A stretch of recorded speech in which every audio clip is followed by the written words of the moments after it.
ఎంతమంది సంతోషంగా ఉన్నారు? హల్లెలూయా. మన సంతోషానికి కారణం యేసయ్య భూమి మీద పుట్టడం. అయితే ఆయన భూమి మీద పుట్టడానికి ఎంతోమంది నీతిమంతులు త్యాగం చేశారు. వారి త్యాగ ఫలమే క్రైస్తవ్యం. నీతిమంతుల త్యాగ ఫలం క్రైస్తవ్యం. దేవుడు త్యాగం చేశాడు. దేవుని త్యాగంలో మానవులను కూడా ఇన్వాల్వ్ చేసుకున్నాడు ఆయన. మరి ఉదయకాలం ఒక వ్యక్తిని గురించి మీతో చెప్పాలని ఆశపడుతూ ఉన్నాను. రక్షకుని పుట్టుకలో యోసేపు పాత్ర. రక్షకుని పుట్టుకలో యోసేపు పాత్ర. Joseph's role in Saviour's birth. రక్షకుని పుట్టుకలో యోసేపు పాత్ర. మనందరికీ కూడా దేవుని యొక్క ప్రణాళికలో ఒక పాత్ర ఉంది. ఏంటి పాత్ర అంటే? తినే బౌల్ కాదు, పాత్ర కాదు. We have a role to play. ఇది అన్ని జనులకు కూడా ఉంది, కానీ వాళ్ళ పాత్ర తక్కువ, మన పాత్ర ఎక్కువ. ఫరోని దేవుడు కఠినపరిచాడు. ఎందుకంటే ఆయనకు ఒక పాత్ర ఇచ్చాడు. వాడు కఠినాత్ముడే గనుక ఇశ్రాయేలును అడ్డగించడానికి. అది దీవెనకరమైనటువంటి రోల్ కాదు. మనది దీవెనకరమైంది. మన జీవితం ఇతరులకు ఆశీర్వాదకరముగా, దేవునికి మహిమ తెచ్చేదిగా ఉండాలి. అందుకే దేవుడు నిన్ను పుట్టించాడు. అసలు నువ్వు దేవుని భూమి మీద పుట్టడం, యేసయ్యను నమ్మటంలోనే దైవ సంకల్పం ఏంటో కనబడుతుంది. అది నీకు ఈరోజు అర్థం కాకపోవచ్చు. మనమేమనుకుంటున్నాం, దేవుడు నన్ను పట్టించుకోవట్లేదు, ఎంత మొరపెట్టినా ఆయన వినడు. కాదు, అసలు దేవుడే నిన్ను ఒక సంకల్పంతో భూమి మీద పుట్టించాడు. అలాగే రక్షకుని యొక్క పుట్టుకలో యోసేపుకు ఒక పాత్ర ఉన్నది, ఒక రోల్ హీ ప్లేడ్. అది దేవుడు తనకు అప్పగించిన పని. ఆ బాధ్యతను హృదయపూర్వకంగా స్వీకరించాడు. చదువుదాం. 1వ అధ్యాయం 18వ వచనం, మత్తయి సువార్త. యేసుక్రీస్తు జనన విధం ఎట్లనగా, ఆయన తల్లి అయిన మరియ యోసేపునకు ప్రదానము చేయబడిన తరువాత వారేకము కాకమునుపు ఆమె పరిశుద్ధాత్మ వలన గర్భవతిగా ఉండెను. ఆమె భర్త అయిన యోసేపు నీతిమంతుడయుండి ఆమెను అవమానపరచునొల్లక రహస్యముగా ఆమెను విడనాడ ఉద్దేశించెను. దేవుడు ఒక సంకల్పంతో యోసేపును మరియకు ప్రదానం చేయించాడు. మరియ యోసేపుకి ప్రదానం చేయబడకపోతే పుట్టబోయేటువంటి కుమారుడు దావీదు సింహాసనానికి వారసుడు కాడు. కనుక దేవుడు ఆ ఉద్దేశంతో అతన్ని తీసుకొచ్చి ప్రదానం చేయించాడు. ఒకటి. ఇక రెండవది, యేసు ప్రభు భూమి మీద పుట్టినప్పుడు ఆ తల్లిని బిడ్డను కాపాడవలసిన బాధ్యత యోసేపుకు అప్పగించాడు. అతడు నీతిమంతుడు గనుక దేవుని మాట విన్నాడు. అతడు అనీతిమంతుడైతే వినేవాడు కాదు. అతడు నీతిమంతుడని లేఖనం మనకు స్పష్టంగా చెబుతుంది. ఎవరో చెప్పారు, నీకు ప్రదానం చేయబడిన మరియ గర్భవతి అయింది అనగానే యూదుల్లో అది చాలా హీనమైనటువంటి అసహ్యమైన కార్యం. ఆమెను రాళ్లతో కొట్టి చంపుతారు. మరి దేవుడు ఆ పని చేశాడు. కన్యను ఎన్నుకున్నాడు. ఆ కన్య ఆత్మ, పరిశుద్ధాత్ముడు ఆమె మీదకి రావగానే ఆమె గర్భం దాల్చింది. లోకరక్షకుడు పుట్టాలి. మరి ఇప్పుడు ఆమెను కాపాడవలసిన బాధ్యత కూడా దేవుందేగా. దేవుడు ఒక పని నీకు అప్పగించినప్పుడు ఆ పనిని నెరవేర్చడానికి కావలసిన ధనం ఇస్తాడు, సహకారులను ఇస్తాడు, నిన్ను కాపాడుతాడు, కావలసినవన్నీ అనుగ్రహిస్తాడు.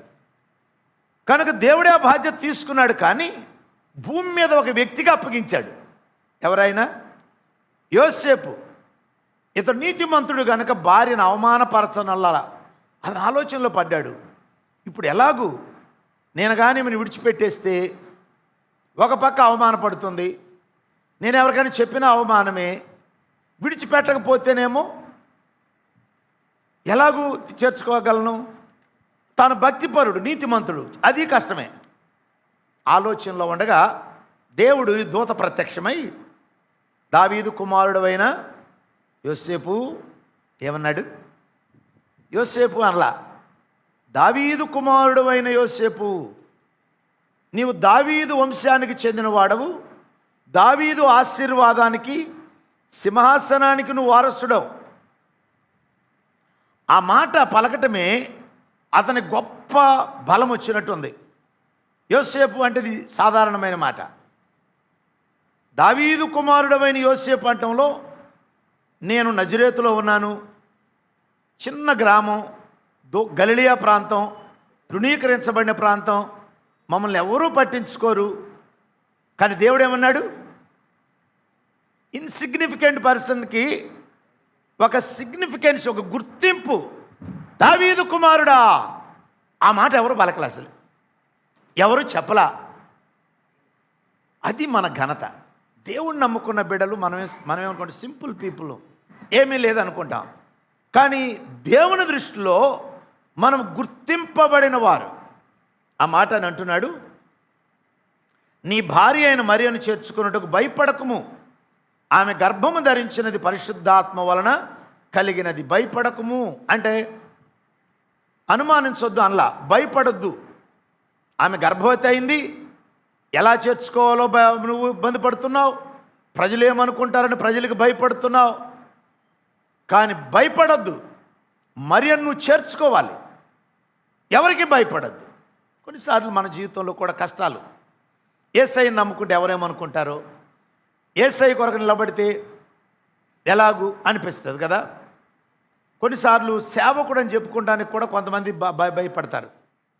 అలాగే రక్షకుణ్ణి, తల్లిని కాపాడటం అనేది ఒక గొప్ప బాధ్యత. ఆమె ఎవరి వలనో గర్భవతి అయింది అనుకోవద్దు, దేవుని యొక్క కుమారుడు ఆమె గర్భంలో చేరాడు, చేర్చుకో, భయపడద్దు. 24వ వచనం, యోసేపు నిద్ర మేలుకొని ప్రభుదూత తనకు ఆజ్ఞాపించిన ప్రకారము చేసి తన భార్యను చేర్చుకొని, ఎవరిని చేర్చుకున్నాడు? స్త్రీని కాదు, ఎవరిని? భార్య. ప్రధానమైందంటే భార్య. ఆమెను చేర్చుకున్నాడు. ఈమె నా భార్యే. దేవుని యొక్క కృప ఆమె పైనకు వచ్చింది. దేవుని కుమారుడు ఆమె గర్భంలో పుట్టబోతున్నాడు. ఆమెను కాపాడే బాధ్యత దేవుడు నాకు అప్పగించాడు. 25, ఆమె కుమారుని కను వరకు ఆమెను ఎరుగకుండెను. 2 విషయాలు ఇక్కడ. ఒకటి, ఈమె పవిత్రమైన కన్యే అనే విషయాన్ని దేవుడు తెలియచేయటానికి ఆమెను ఎరగకుండానని రాయిపించాడు. ఒకటి. రెండోది, ఇక్కడ యోసేపు పాత్ర కూడా ఉంది. ఏంటి? యోసేపు ఆ పవిత్రతను కాపాడాడు. ఆ పవిత్రతను కాపాడాడు. భార్యే కదా, అయినా ఎరగకుండాను అంటంలో అతడు తన భార్య యొక్క పవిత్రతను, ఆ కన్యను, ఆ గర్భంలో ఉన్నటువంటి శిశువును కాపాడుతూ ఆమెకి భద్రతను కలిగించాడు. ఎలాగూ? నేనే ఆమె భర్తనే. యోసేపు దేవుని ఆజ్ఞకు లోబడ్డాడు. రెండవది, ఇక 2వ అధ్యాయంలోకి వస్తే, జ్ఞానులు చేసిన ఒక చిన్న పొరపాటు అది పెద్ద పొరపాటుగా మారిపోయింది. హేరోదు దగ్గరికి వెళ్ళకోకుండా ఉండాల్సింది, వెళ్ళారు. ఎందుకు వెళ్ళారు? ఇందక్కడ అందాల తారని దాన్ని ఏమన్నాడు? ఎరిగిన దారి తొలగిన వేళ ఎదలో కృంగితి. ఎరిగిన దారి విడిచిపెట్టి హేరోదు దగ్గరికి వెళ్ళేసరికి హేరోదుకు తెలిసిపోయింది, ఎవడో యోధా దేశాన్ని పరిపాలన చేసే రాజు పుడుతున్నాడు, వాళ్ళని చంపాలి అని. ఇతరేం చేశాడు? 2 సంవత్సరాల లోపు పిల్లలందరినీ చంపించేశాడు. ఈ జ్ఞానులు చేసే తప్పు వలన అమాయకులు బలయ్యారు. అందుకే మానవ జ్ఞానం దేవుని దృష్టిలో వెరితనం. ఇప్పుడు ఆర్టిఫిషియల్ ఇంటెలిజెన్స్ వస్తుంది, అది మానవ కోటికి పెనుముప్పు అని ఎంతోమంది ఆర్టికల్స్ రాస్తున్నారు. ఈ ఆర్టిఫిషియల్ ఇంటెలిజెన్స్ వలన ఈ రోబోలు తయారు చేస్తే మానవ మనుగడ ఏమైపోతుంది అసలు? అది చాలా కష్టం. ఆర్టిఫిషియల్ ఇంటెలిజెన్స్ తయారు చేయటమే చాలా జ్ఞానం. మరి అట్లాంటివి కనుగొన్న తల్లి ఏమనుకుంటుందంటే, నేను ఒక జ్ఞానిని కన్నాను, మంచిదే. వాడి జ్ఞాని దేవుడిని ఎరగని వాడైతే బుద్ధిహీనుడు. వాడి జ్ఞానం ఉంది కానీ ఏం లేదు, జీవం లేదు. మనకి జ్ఞానానికి తేడా ఏంటో తెలుసండి? జ్ఞానికిని మనలో జీవం ఉన్నది, వాడిలో జ్ఞానం ఉంది. ఇప్పుడు ఆర్టిఫిషియల్ పాస్టర్లు వస్తున్నారంటే ఆర్టిఫిషియల్ అంటే ఇక్కడ వాక్యం చెప్పేది రోబోలే. ఇప్పుడు సపోజ్ నాలాంటి వ్యక్తినే మీ ముందు పెట్టి వాక్యం చెప్పించవచ్చు. మీరు వేసే ప్రతి ప్రశ్నకి జవాబు చెబుతాడు. ఎందుకో తెలుసండి? వాడికి ఆదికాండం 1వ వచనం నుండి చివరి వచనం, ఆ ప్రకటన గ్రంథం చివరి వచనం వరకు బుర్రలోకి ఎక్కించామనుకోండి, నువ్వే ప్రశ్న అని అడుగు, టక చెబుతాడు. అప్పుడు అనుకుంటారు, ఈ పాస్టర్కి ఇప్పుడు ఇంత జ్ఞానం ఎక్కడి నుంచి వచ్చింది? మా ముందు ఉన్నటువంటి పాస్టరేగా, ఈ నీ పాస్టర్ కదా ఆర్టిఫిషియల్ ఇంటెలిజెన్స్ అలాంటి తయారు చేసేవాడు. ఎంత బాగా చెబుతున్నాడు! ఆర్టిఫిషియల్ ఇంటెలిజెన్స్ నాకంటే అద్భుతంగా వాక్యం చెబుతుంది. వాడి బుర్రంతా నీ బుర్రలోకి ఎక్కిస్తాడు. వాడికి నాకు తేడా ఏంటో తెలుసండి? వాడేమో నీ జ్ఞానాన్ని ఎక్కిస్తాడు, నేనేమో మీకు జీవాన్ని ఎక్కిస్తా. Hallelujah. This is life. There is a life in me, because దేవుని యొక్క వాక్యములో జీవం ఉంది. అయితే వాక్యం itself is not a life.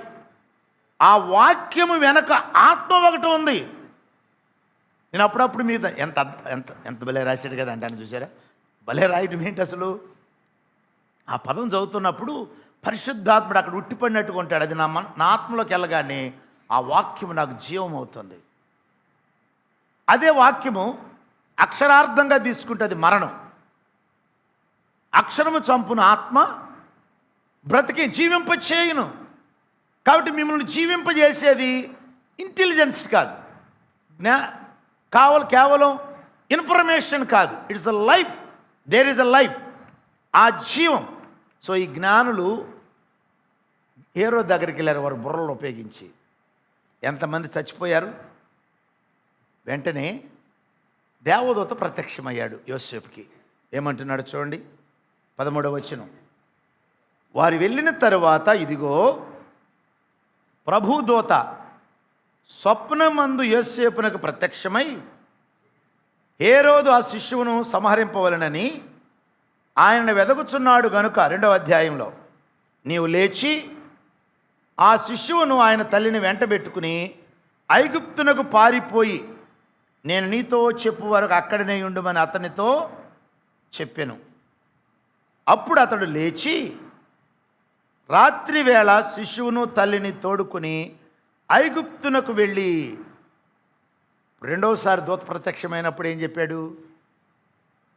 శిశువుని చంపటానికి ఏ రోజు పన్నాగం పన్నాడు. శిశువును తల్లిని ఈ గమనించారు. మత్తయి సువార్తలో ఒక అద్భుతం ఏంటో తెలుసా? వాళ్ళిద్దరి మధ్య ఎక్కువ కనెక్షన్ చెబుతాడు, శిశువును తల్లిని. మరి యోసేపు పని ఏంటి? ఆ పుట్టినటువంటి వాడు యోసేపు కుమారుడు కాదు, ఆ మాత్రమే భార్య. అయినా వారు ఒకరినొకరు ఎరగకుండా ఉన్నారు. ఏ విధమైన సంబంధం?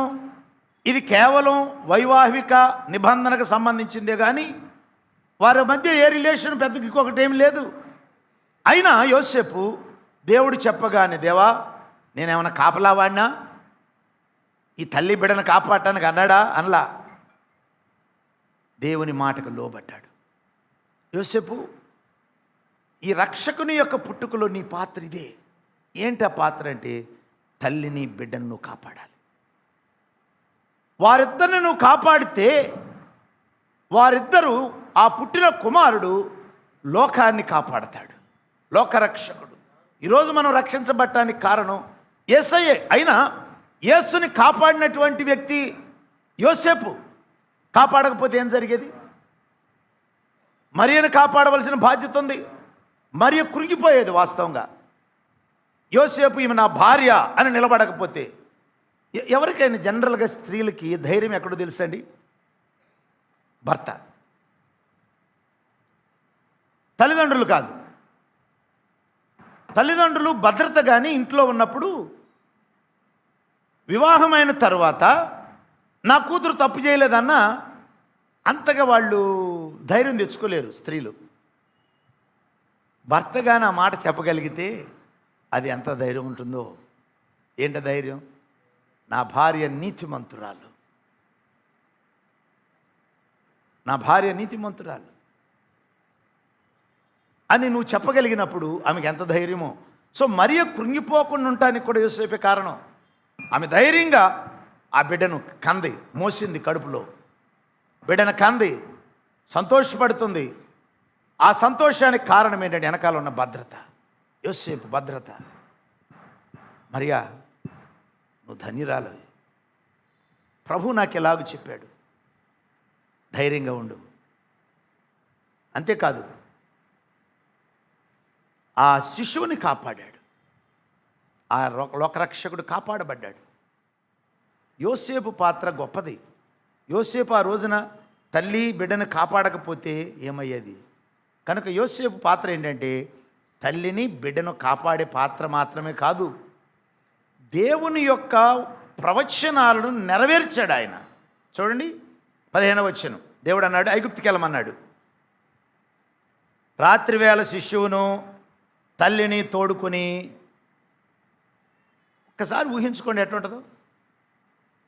అర్ధరాత్రి వేళ దేవదూత వచ్చి ఈ పిల్లోడిని చంపేస్తారు, నువ్వు ఐగుప్తుకి వెళ్ళిపోమన్నాడు.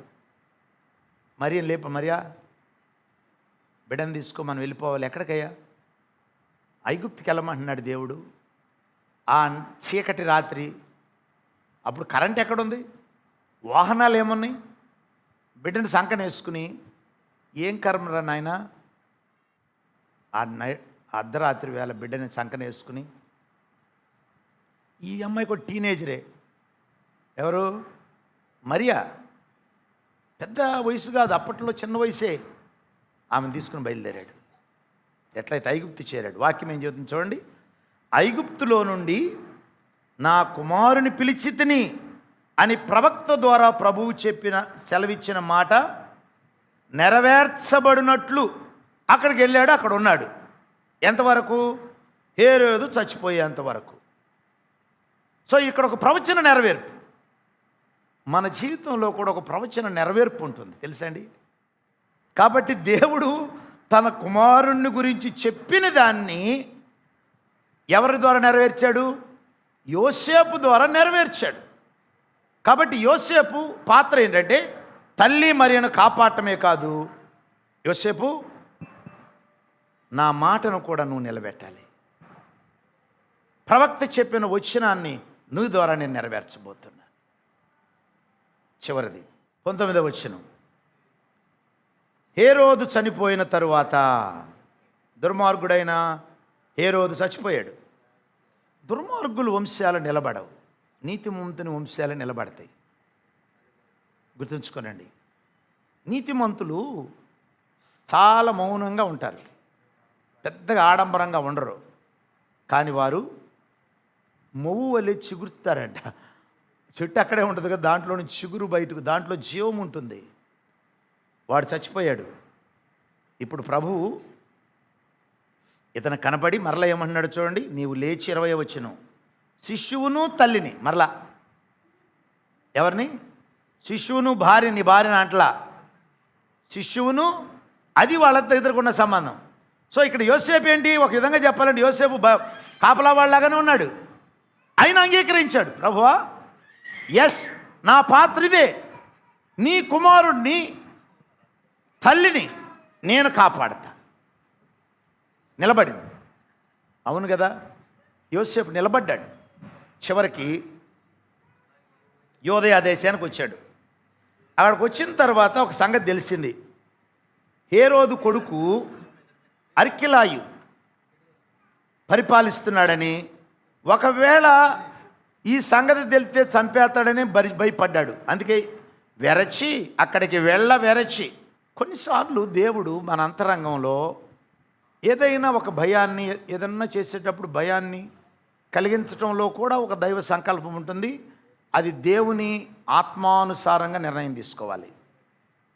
అతడు వెరచాడు. అక్కడ దేవుడు ఆ భయాన్ని పోగొట్ల, ధైర్యాన్ని ఇచ్చి వెళ్ళంలా. అతడు వెరచి నజరేతుకు వచ్చేసాడు. నజరేతుకు వచ్చి అక్కడ కాపురం ఉన్నాడు. ఈ పిల్లోడు పెరిగి పెద్దోడు అవుతూ ఉన్నప్పుడు ఊర్లో ఉన్న వాళ్ళందరూ ఏమన్నారు, ఈయన ఒక ప్రవక్తలాగా ఉన్నాడు, ఈయన ఒక బోధకుడిలాగా ఉన్నాడు. అది బోధకుడు ఎవరు? నజరేతువాడు, నజరేతువాడు, నజరేతువాడని పేరు వచ్చేసింది. ఒకసారి ఫిలిప్ కూడా అంటాడు, యేసును చూసాము, ఎక్కడి నుంచి వచ్చాడు? నజరేతువాడు. నజరేతులో నుంచి మంచి ఎట్ట వస్తుందయ్యా అన్నాడు కదా నతనయేలు. నజరేతువాడు, ఇది ఒక ప్రవచనం. చూడండి 2వ భాగం. ఆయన నజరేయుడు అనబడునని ప్రవక్తలు చెప్పిన మాట నెరవేరినట్లు ఇలాగూ జరిగెను. ఈ ప్రవచన నెరవేర్పుకు కూడా కారకుడు ఎవరంటే ఎవరు? యోసేపు. చూడండి, యేసు పుట్టుకలో యోసేపు పాత్ర యాక్టివ్.